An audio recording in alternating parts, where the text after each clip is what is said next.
Bonjour à tous, très heureuse de vous retrouver pour cette quotidienne en actu aujourd'hui. Au sommaire, cette fois, c'est la bonne. À Nyon, après 20 années de négociations et plusieurs tentatives échouées, le nouveau règlement du personnel est validé par le personnel de la ville. La prochaine étape, la validation auprès du conseil communal. On en parle avec vous, Laetitia Pitolato. Bonjour, vous êtes secrétaire syndicale du SSP. On est ravis de vous avoir sur ce plateau avec nous.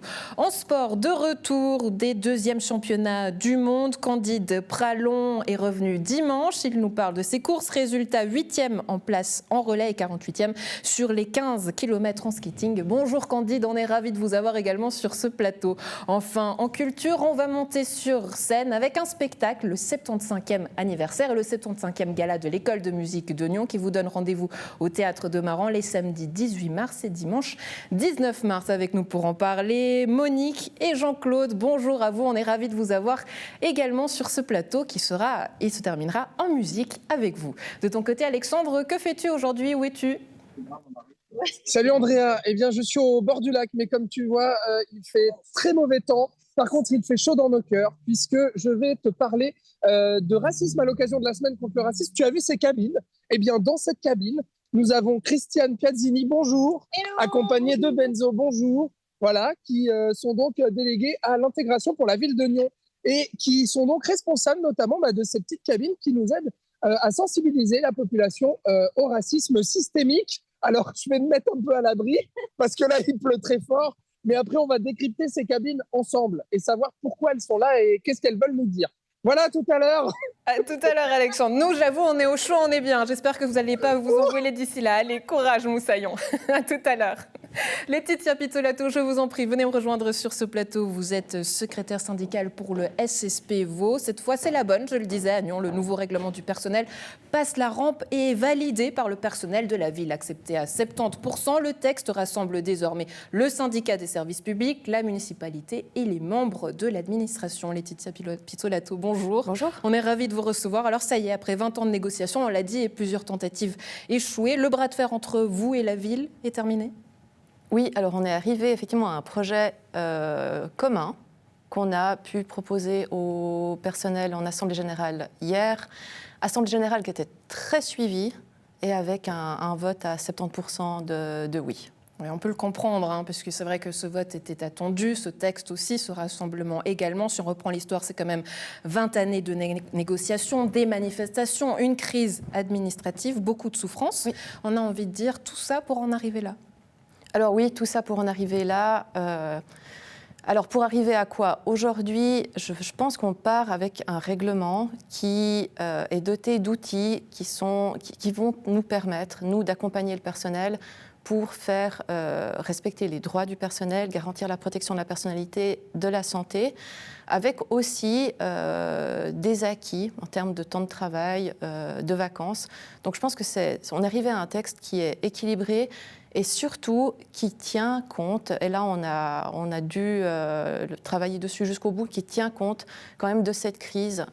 Et on doit aussi dire de notre côté qu'on a constaté, en tout cas sur la dernière ligne droite, que la municipalité a tenu compte finalement des enseignements de cette crise et qu'on a pu intégrer des éléments qui étaient extrêmement importants pour nous, des éléments aussi qui avaient justifié le refus de la première version de ce règlement, et aujourd'hui ils apparaissent dans le texte. Mais qu'est-ce que ça veut dire que cette crise administrative était un passage obligatoire pour que ce règlement soit accepté et validé par tous? Non, alors obligatoire non, je pense que ça reste une situation qui était inacceptable. C'est aussi très clairement malheureux, c'est pour ça qu'on peut aussi avoir un peu de peine à se réjouir, parce qu'on peut se dire qu'on va oui, de l'avant, mais à quel prix? On est quand même contraint malgré tout de rappeler que dans le cadre de cette crise, les victimes ont pour la plupart dû partir, ont été licenciées, ont été malades, pour certaines sont encore en souffrance, que très clairement les décisions qu'on attendait n'ont pas été prises, et ça on le regrette, et c'est au prix de ces personnes, des donneurs d'alerte, des victimes, qu'on arrive aujourd'hui à un résultat qui tire les enseignements de cette crise. Ça veut dire quoi, qu'il y a eu des sacrifiés, pardonnez-moi? Alors nous, au niveau du SSP, on a toujours été très très clair, on a dénoncé cette situation, on l'a fait à plusieurs reprises, et oui, pour nous, une administration communale ne doit pas passer par-dessus des crises, par-dessus des victimes ou des donneurs d'alerte pour apprendre. Le règlement est la directive sur la protection de la personnalité qui l'accompagne, n'est pas révolutionnaire. C'est, je pense, un règlement qui est équilibré. On a rempli le mandat qui nous a été donné. Mais il n'est pas révolutionnaire. Les éléments qu'on retrouve dedans, c'est des éléments qu'on devrait retrouver partout, en fait. On va y venir justement en détail. C'est vrai que dans le texte, il y a une directive que vous avez d'ailleurs mentionnée, qui a été ajoutée pour assurer la protection de l'intégrité et de la personnalité du personnel. Ça prouve du coup la bonne foi de cet exécutif. On l'a dit, l'exécutif lui-même qui reconnaît qu'aujourd'hui ce personnel est en souffrance, qu'il est sous pression. Il demande d'ailleurs aujourd'hui un recrutement massif du personnel. Dans ce texte, qu'est-ce qui vous a convaincu, Laetitia Pizzolato, et qu'est-ce qui a convaincu le personnel? Alors, dans ce texte, précisément, ce qu'on amène, c'est une exigence de transparence. Ça veut dire qu'on demande que lorsque des personnes font valoir des souffrances, du mobbing, du harcèlement, qu'elles soient entendues et que la municipalité prenne des mesures pour mener une enquête externe, neutre, avec un rapport qui va leur être rendu. Ça veut dire qu'on remet les personnes qui sont concernées, mais les personnes qui accusent comme celles qui sont accusées, qu'on leur remet, on les met au centre du dispositif et qu'elles peuvent faire valoir leurs droits de manière complètement transparente. Et on a aussi pu mettre des principes qui nous tenaient vraiment à cœur. J'en cite un par hasard.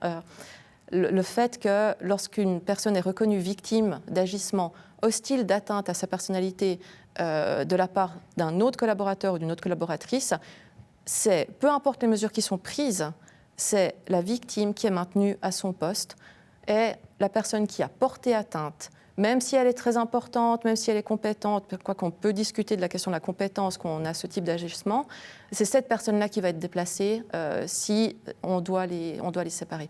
Ça, vous parlez beaucoup de relationnel, pardonnez-moi. Pourtant, dans ce texte, il y a quand même beaucoup d'avancées. Vous dites que c'est des avancées peut-être banales. Je ne sais plus quel est le terme exact que vous avez utilisé, mais il y a quand même des avancées. C'est plus de semaines de vacances. D'autres exemples qu'on pourrait mentionner ici, mais c'est ce qu'il fallait. Et si je vous entends, le congé de paternité aussi, si je vous entends, les points qui vous ont convaincu, c'est plus ce qui est d'ordre relationnel et humain. Alors, pour refaire un très très bref historique, ces avancées dans le règlement, elles étaient déjà là dans la première version. Et je pense qu'il y avait un consensus entre notre syndicat et la municipalité sur le fait que ces aspects, notamment le nombre de semaines de vacances, devaient évoluer, que la commune de Nyon était clairement en retard. Je pense que si une municipalité veut avoir un personnel qui est compétent, qui est disponible, qui fait son travail avec plaisir et avec qualité, on doit se donner les moyens aussi de reconnaître ce Nyon travail. Qui souhaite être une ville attractive, Exactement. Est-ce qu'elle l'est ? Alors, avec ça, elle va l'être, on peut l'espérer. Mais ce qui avait coincé, c'était plutôt les aspects de la protection des droits. En pleine crise, je pense que la municipalité avait manqué d'exemplarité, avait manqué cet exercice-là, de dire au personnel, on respecte le droit, on vous protège dans vos activités. Là, aujourd'hui, on a en tout cas un point de départ. Je pense que ce règlement, ce n'est pas l'aboutissement de quelque chose, ce n'est pas la fin de quelque chose. Là, on a posé les règles. On s'est mis d'accord sur des règles et maintenant on va commencer. De notre côté, on attend que la municipalité tienne ses engagements, puis que ça se fasse dans la durée. Ça veut dire qu'on ne revive pas ce type de situation. Et puis là, que le règlement puisse déployer pleinement ses effets. Et puis, de notre côté, on s'engage bien entendu à rester aux côtés du personnel pour garantir leur accompagnement et puis le respect de leurs droits. Vous serez là pour vérifier, si j'entends, que ces règles soient bien appliquées par tous. La suite et la prochaine étape, c'est que ce texte soit validé par le conseil communal. Vous y croyez ? Alors oui, j'espère. J'espère que le conseil communal saura entendre ce signe assez positif quand même de partenaires sociaux qui se mettent autour de la table et qui, malgré une grosse crise, arrive quand même à un accord. Laetitia Pizzolato, secrétaire syndicale du SSPFO, merci beaucoup d'avoir été avec nous. Excellente journée à vous, à très bientôt. Aussi, au revoir, merci. Alexandre, on retourne à toi du coup sous la pluie. Est-ce que ça va ? On a envie de vous demander. Oui, écoute, ça va. Regarde, là voilà, la première cabine de la semaine contre le racisme. Donc, tu le vois au débarcadère ici de la CGN au bord du lac à Nyon. Alors, Christiane Piazzini, Benzo, expliquez-moi, c'est quoi ce concept autour de ces cabines en bois ? Il y en a 4 différentes à Nyon. Après, on ira en voir une deuxième. Mais voilà la première. Qu'est-ce que c'est et pourquoi ? Cette année, en fait, dans le cadre de la semaine contre le racisme, on a décidé de traiter la thématique du racisme systémique et puis d'avoir quelque chose qui soit visible, qui soit en extérieur. Donc, on a travaillé sur 4 structures, 4 cabines qui sont dispatchées dans différents endroits à Nyon. La première que vous voyez là parle vraiment du racisme systémique de manière générale et les 3 autres déclinent d'autres thématiques, le racisme institutionnel, le racisme récréatif et les discriminations de genre.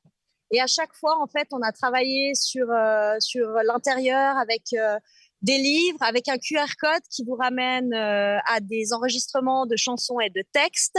Et puis, sur celle-ci, en fait, c'est un questionnaire, un sondage qu'on a fait passer aux employés de la ville.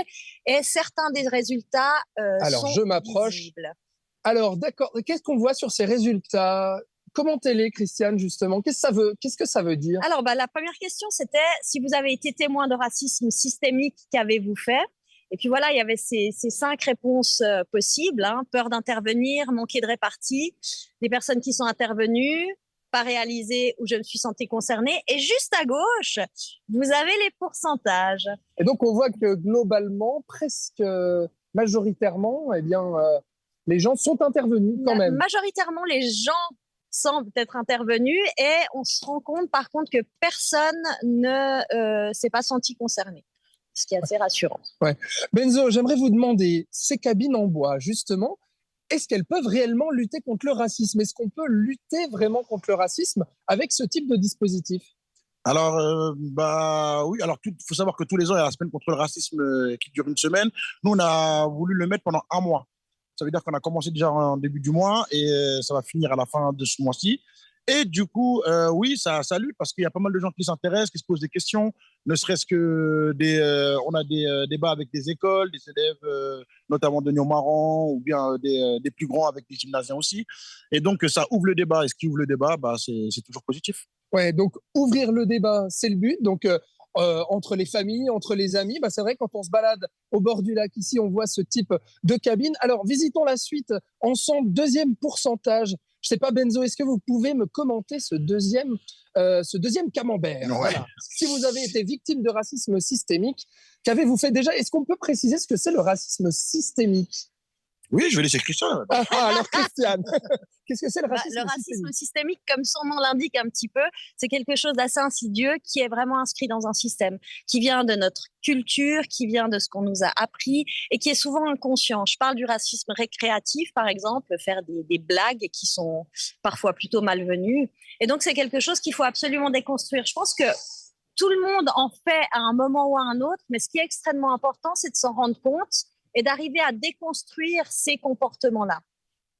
Donc là, on peut regarder effectivement ce camembert. Si je regarde, eh bien, à 39%, ceux qui ont été victimes de racisme systémique, eh bien, ils en ont quand même parlé à leur entourage. Donc, ce qui veut dire qu'il y a quand même une bonne partie des personnes qui sont conscientes qu'elles sont victimes de racisme. Mais il y a quand même encore des gens qui n'osent pas. Il y a encore ces tabous-là, Benzo, vraiment. Oui, c'est pas simple pour certains. Et puis, ça dépend dans quel milieu on évolue aussi. Le racisme systémique, ça touche surtout les milieux professionnels ou bien scolaires pour certains plus petits. Et c'est vrai que c'est pas évident de sortir certaines pensées négatives comme ça, de les encaisser encore moins. Alors, d'en parler pour essayer d'avancer, justement, ce genre de cabine, ça aide à aller dans ce sens-là. Alors, justement, je voulais vous demander aussi qui est victime de racisme en Suisse. Comment est-ce qu'on peut dire qu'on est victime de racisme? C'est une très, très bonne question. Alors, assez simplement, quand on sent déjà mettre de côté pour nous, le racisme, par exemple, basique, primaire, mettre de côté quelqu'un pour sa couleur de peau, exemple. Ça, c'est vraiment le truc qu'on peut voir. Alors, nous, on a été un peu plus profond avec le systémique parce que c'est des trucs un peu plus insidieux. Mais la première base du racisme, c'est ça, c'est de mettre quelqu'un de côté pour une différence quelconque. Alors, ça peut être la couleur de peau, ça peut être le langage verbal, ça peut être le langage oral. Enfin, il y a plein de discriminations, mais le racisme pur, c'est généralement la couleur de peau, l'origine de la personne. Et en Suisse, comme partout, il y a pas de... C'est pas la Suisse qui a la palme du racisme, mais justement, si ces cabines sont là, ça veut dire quoi? Ça veut dire que le racisme en Suisse, il existe encore et toujours? Ah mais oui, il existe. Je crois qu'il y a un rapport de l'ONU qui a été très très clair là-dessus, même s'il a été un petit peu décrié par la Confédération. Le racisme est présent, il est très présent, il est parfois caché, et il faut absolument en parler. Il faut déconstruire ça, il faut se battre contre. Je ne pense pas qu'il disparaîtra, mais en tout cas, il faut que ce soit visible. Alors, pour aller plus loin, alors on ne va pas le faire là, mais pour aller plus loin, effectivement, on peut scanner aussi un QR code pour écouter. Mais pour écouter quoi, du coup? Pour écouter, à chaque fois sur... Ah oui, le micro est là-bas. Pardon. Mais en fait, sur chacune des cabines, vous avez la thématique. Et puis voilà, ce que vous pouvez entendre, là, vous avez les lectures, donc 2 extraits de texte, et puis 2 chansons, Big Flo et Oli et Jean-Jacques Goldman, Je te donne. Et voilà, donc on peut écouter de la musique au bord du lac et puis ensuite débattre avec ses amis, sa famille, sur le racisme. Christiane, alors on va quitter cette première cabine, donc sur le racisme systémique. On va où maintenant? Alors on va devant le centre commercial de la Combe. Et on va parler de quel type de racisme? On va parler des discriminations de genre. Discrimination de genre. Et puis, est-ce qu'on peut dire aussi les 2 autres cabines que nous ne visiterons pas aujourd'hui? Oui, absolument. Il y en a une sur le racisme récréatif qui est dans la cour de l'école du COSI, et la 4e sur le racisme institutionnel à l'école de Nyon-Maran. Eh ben, très bien. Et puis, on va parler aussi du programme que vous organisez aussi les 2 prochains week-ends autour de cette semaine contre le racisme. Merci à tous les 2. On va donc se diriger vers la Combe, Andrea, et puis on va parler de discrimination de genre ensemble après. Merci. À tout à l'heure. Merci à vous. Alexandre, avant de partir, je te donne. À toi. Je te donne. Voilà. J'aime quand tu réponds comme ça fait plaisir. Allez, à tout à l'heure sous la pluie et en chanson. Candide Pralon, je vous en prie, venez me rejoindre sur ce plateau. On va revenir sur ces 2e championnats du monde de votre carrière en Slovénie. Vous êtes rentré dimanche soir. Bienvenue, on est ravis de vous avoir. Pas trop fatigué? Ça va? Non, pas trop fatigué, non. C'était un événement avec beaucoup d'émotions, mais voilà, certes un peu fatigué, mais quand même, voilà. J'ai quand même passé un bon moment et voilà, je me réjouis de la suite maintenant. Ouais, on va essayer de comprendre avec vous ce qui s'est passé. Vous avez terminé 8e place en relais avec l'équipe suisse, puis 48e sur les 15 km en skating. Lorsque vous étiez venu sur ce plateau, vous étiez remonté à bloc, vous y croyez à fond. Et pourtant, on imagine que vous êtes forcément déçu de ces résultats. Non, je suis vraiment déçu de ces résultats. Je m'attendais vraiment à mieux. Le début de saison s'est très bien déroulé. Et puis c'est vrai que quand tout se déroule bien en début de saison, on a de plus grandes attentes, surtout pour moi-même, j'ai vraiment des grandes attentes. Et en sport, pour réussir, il faut en avoir, il faut être ambitieux. Et là, malheureusement, ça n'a pas fonctionné le jour J. Pourquoi? Qu'est-ce qui s'est passé? C'est une question que je me pose un peu tous les jours encore, depuis la fin des championnats du monde. En fait, je n'ai pas vraiment de réponse. Dans le sport, il faut vraiment être à 100% pour que ça fonctionne. Et je pense que durant ce championnat du monde, il y a quelques choses qui n'ont pas fonctionné. Le matériel n'était peut-être pas à 100%. Je me suis peut-être mis trop de pression, tout simplement. Et je suis encore en train de chercher les réponses. Je ne les ai pas encore, mais j'attends maintenant de finir la saison de la meilleure manière possible. Et puis, je vais analyser ça après la saison pour pas que ça se reproduise. Ouais, comment est-ce qu'on trouve ces réponses? Comment est-ce qu'on cherche? Ça passe par quoi? On va revoir les images? Est-ce qu'on travaille avec un coach? On va revoir au niveau sportif, peut-être même physique? Ça passe par quoi? Comment est-ce qu'on trouve ces réponses et est-ce qu'on arrive à les trouver? C'est dur à les trouver. C'est un peu dans tous ces domaines qu'on va chercher au niveau du matériel, au niveau du plan d'entraînement qu'on a eu les semaines avant la compétition, au niveau de plein de choses. Et je pense pour l'équipe suisse en général, on a passé un petit peu à côté de ces championnats du monde. On attendait beaucoup, beaucoup mieux de ça. Mais ça fait partie du sport, en fait. On a tout donné. Enfin, chaque athlète suisse a passé la ligne d'arrivée en ayant tout donné. Ça n'a malheureusement pas fonctionné comme on le souhaitait. Pour la plupart en tout cas, et puis c'est pas la fin du monde non plus. Le sport, c'est un moment où on vit des grandes émotions. Quand elles sont belles, tant mieux. Quand elles sont moins belles, on essaie de travailler pour avoir des meilleurs moments à l'avenir. Ouais, alors ces championnats du monde, je le disais, c'est les 2e de votre carrière. C'était quoi les particularités peut-être de ces courses? Est-ce que vous pouvez un peu nous raconter comment ça s'est passé? On voit quelques images. Comment c'était? Un gros challenge, quand je revois ces images, c'était les conditions d'enneigement. En fait, chaque jour, il neigeait. Ensuite, il faisait peut-être 10 degrés, le lendemain 0 degrés. Pour les servicemen et pour en fait, les personnes qui préparent les skis, on a un phare différent, des structures différentes. C'est vraiment un challenge pour trouver vraiment le bon matériel. Et là, c'était vraiment compliqué, je pense. Le travail des servicemen était vraiment compliqué à Planica en Slovénie durant ces 10 jours parce que les conditions changeaient au quotidien. Mais après, le parcours était vraiment beau. Il y avait tout pour bien faire, mais malheureusement, on n'a pas trouvé les bonnes combinaisons pour pour être performant, mais voilà, ça fait partie du sport. Il y a des fois, ça marche mieux que d'autres. Et voilà, forcément, sur place, vous n'étiez pas tout seul. Il y avait non seulement l'équipe suisse, mais il y a aussi des coachs qui sont là, qui vous accompagnent. Comment ça se vit, ces championnats du monde?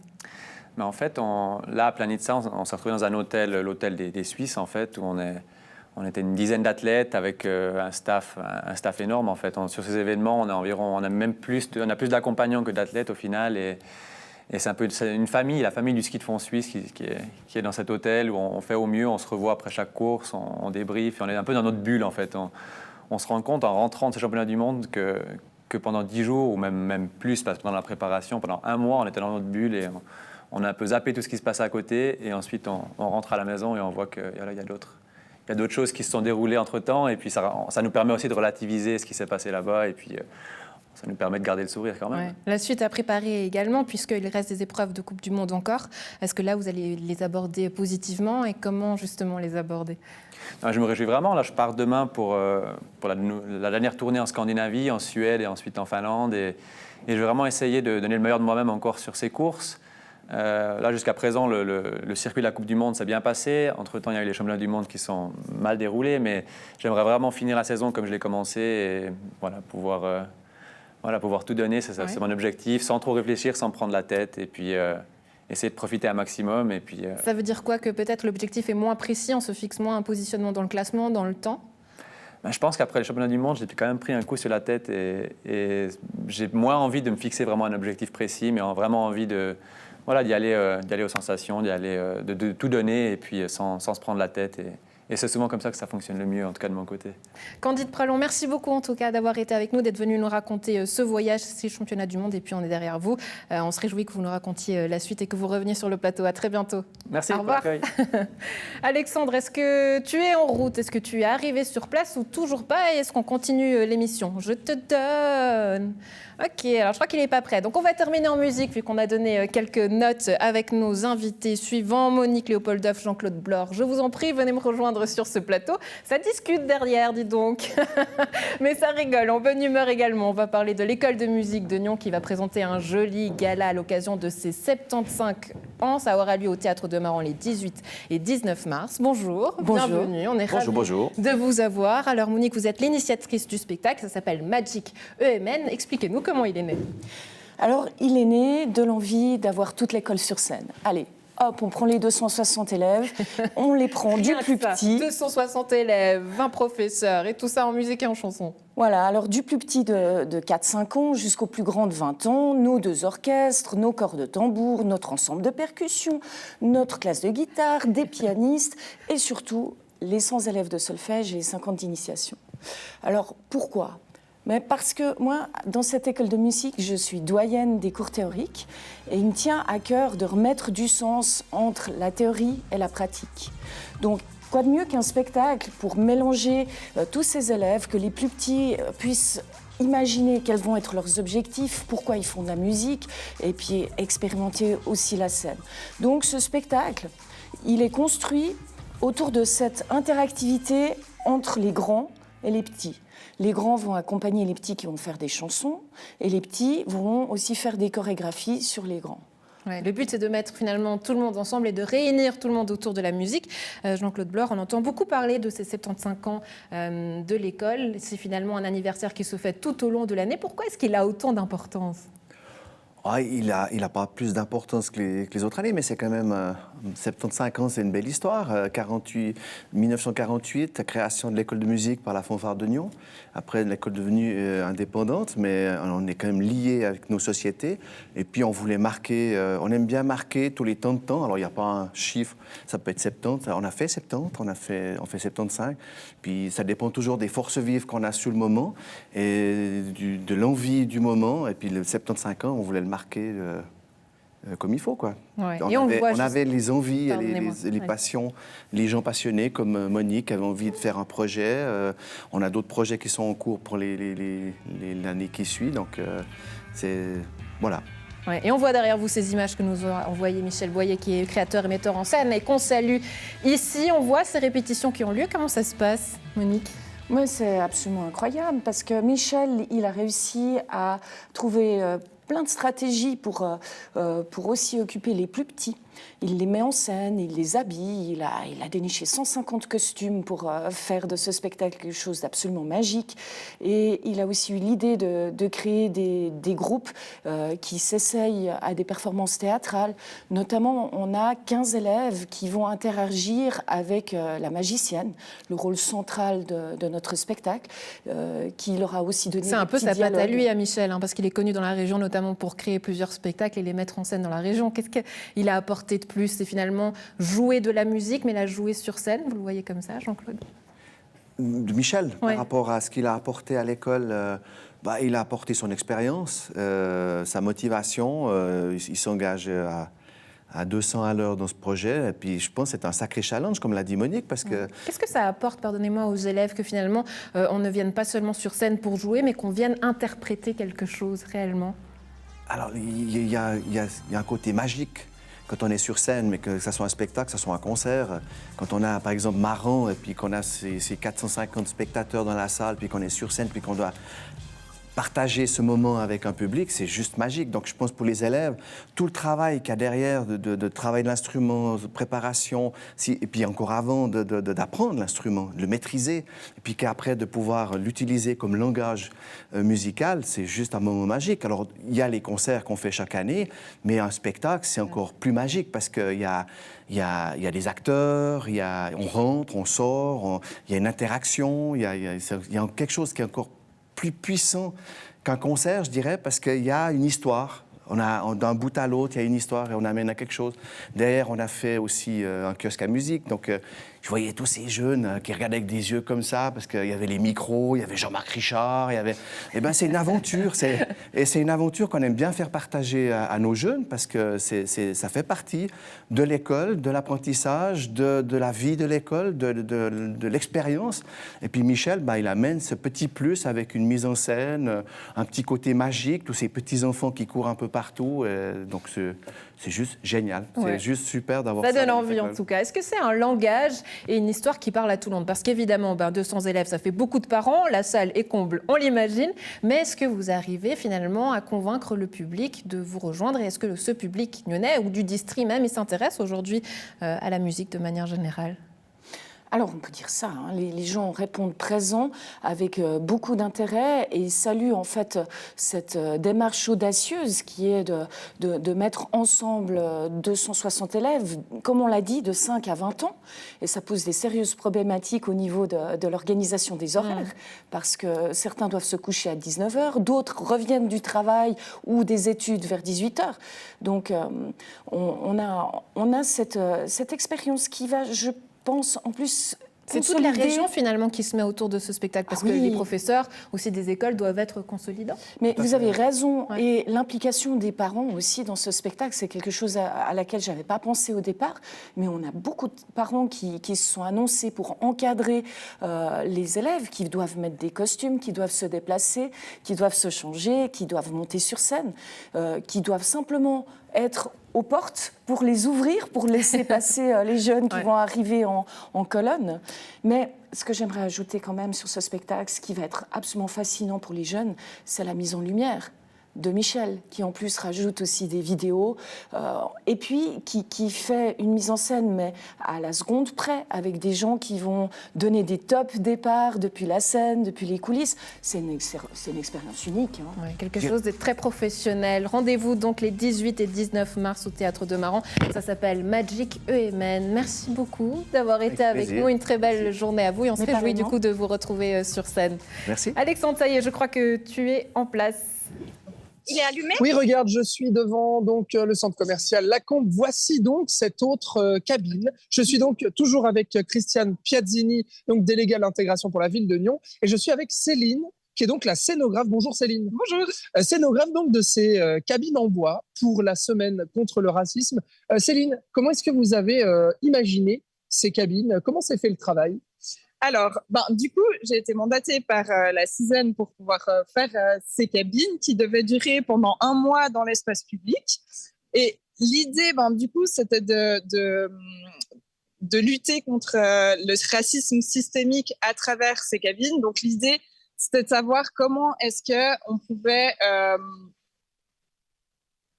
Imaginez, mettre en scène et puis surtout mettre en image et en graphique. Voilà, donc, exactement. Et puis en fait, faire réfléchir. Et puis le racisme systémique, c'est quelque chose qui est très inconscient, qui est parfois involontaire. Et puis en fait, le but, c'était de pouvoir permettre aux personnes de pouvoir s'isoler malgré le fait qu'ils soient dans l'espace public pour pouvoir faire une introspection en fait sur les stéréotypes. Donc d'avoir ce côté, on arrive devant la cabine et puis effectivement, on peut se mettre ici. Et puis, on peut lire, alors presque en toute intimité, mais en tout cas dans un espace un peu couvert. Et Christiane, présentez-nous peut-être cette cabine-là sur les discriminations de genre. Alors, sur les discriminations... Allez-y, avancez-vous, parce que sinon, on va être trop loin. Voilà, on a décidé de travailler par rapport à cette cabine sur les discriminations de genre, parce que c'est quelque chose qui est encore très présent. On rappelle aussi, juste à l'extérieur, à la norme pénale, sur laquelle a été ajoutée en 2021, si je ne me trompe pas, l'orientation sexuelle comme étant punissable par la loi. Et puis voilà, donc on a travaillé avec un texte, une petite phrase de Simone de Beauvoir, et comme dans la cabine qui se trouve au bord du lac, on a repris aussi des petits bouts du sondage qui a été réalisé auprès des employés. Et notamment cette question, avez-vous déjà tenu des propos ou eu des agissements discriminants sans vous en rendre compte sur le moment? 44% répondent oui, 32% non. Et alors ça, c'est plus étonnant, 24%, je ne sais pas. Ouais, alors ça, il faut m'expliquer. Moi, c'est le 24% qui m'interroge le plus et peut-être même qui m'inquiète, parce qu'au final, 44% oui, je trouve extrêmement important de se rendre compte justement de ces agissements. Ça permet de les déconstruire, ça permet peut-être de s'excuser, de passer à autre chose. Mais 24%, je ne sais pas, là peut-être il y a à réfléchir sur ce qu'on dit, ce qu'on fait, et peut-être par méconnaissance aussi. Et alors là, je vois, pour aller plus loin, le empowerment et féminisme noir, donc discrimination à la fois de genre et de couleur de peau. Absolument. C'est ce qu'expliquait Benzo tout à l'heure, en fait. Le racisme, à la base, il est vraiment lié à la couleur de peau. Et je ne vais pas dire c'est la double peine, mais c'est vrai qu'il y a des écrivaines actuellement afrodescendantes qui écrivent extrêmement bien. C'est une super maison d'édition, d'ailleurs, qui les édite, souvent originaires du Brésil, et qui vraiment reprennent le pouvoir d'une part en tant que femme et en tant que femme noire. Et c'est extrêmement important. D'accord, alors on va terminer en rappelant peut-être le programme. Benzo est là. Magnifique. Oui, Benzo, quel est le programme pour ce samedi 18 mars et le samedi 25 mars? Parce qu'il me semble, donc il y a ces cabines, ça c'est une chose qu'on peut visiter tout le mois de mars, mais il y a aussi des événements spécifiques, dites-nous tout. Exactement, alors on va faire une marche en fait, on va partir dès 9h du matin, samedi prochain, on va partir de Rives, où on était tout à l'heure en fait, et on va monter tranquillement jusqu'au Cossy en fait, et on va visiter les 4 cabines. Alors ce qui est bien, c'est que dans cette aventure, on n'est pas tout seul, on a pas mal de partenaires, et ce samedi-là, on aura avec nous, Improvisagnon, qui va nous faire un spectacle. On aura aussi des spectacles sur place là-bas, ce sera surprise, donc venez nous voir avec grand plaisir. On vous attend dès 9h du matin, arrive en bas au débarcadère. Et ça, c'est ce samedi, 18 mars. Et puis le week-end prochain, parce que la semaine contre le racisme, c'est toute la semaine prochaine. C'est ça. Et le 25 mars. Le 25 mars, on sera à la place Saint-Martin. Alors, on est juste à côté, pour ceux qui connaissent un peu Nyon. Ouais. Et à la place Saint-Martin, là, on aura un grand stand, en fait, comme on a tous les années de la fête contre le racisme, en fait. Et là, on aura pas mal de gens avec nous, parce qu'on aura de la capoeira, on aura de la danse grecque avec nous. Et donc, on vous invite aussi à venir. Ce sera de 9h jusqu'à 13h, excusez-moi. De 9h à 14h, on boucle, mais généralement, on sera là. Donc, on vous invite à venir aussi nous dire bonjour et pourquoi pas parler avec nous sur échanger, débattre contre le racisme et proposer des animations, effectivement, pour toute la famille. Christiane, Benzo, merci beaucoup d'avoir été avec nous. Et puis, du coup, je vous souhaite plein succès à ces cabines. Et il fera beau. Et il fera bon. Oui, bien sûr, évidemment. Voilà, Andrea, je te souhaite une bonne journée. Et puis, moi, je vais continuer à m'instruire avec ces cabines. Je vais peut-être aller visiter les autres, justement. Très bien, Alexandre. Après la pluie, le soleil, comme on dit. Merci beaucoup. Très belle journée à toi. Mais à la maison, j'y arrive. Un plaisir d'avoir été en votre compagnie. Très belle suite de programme.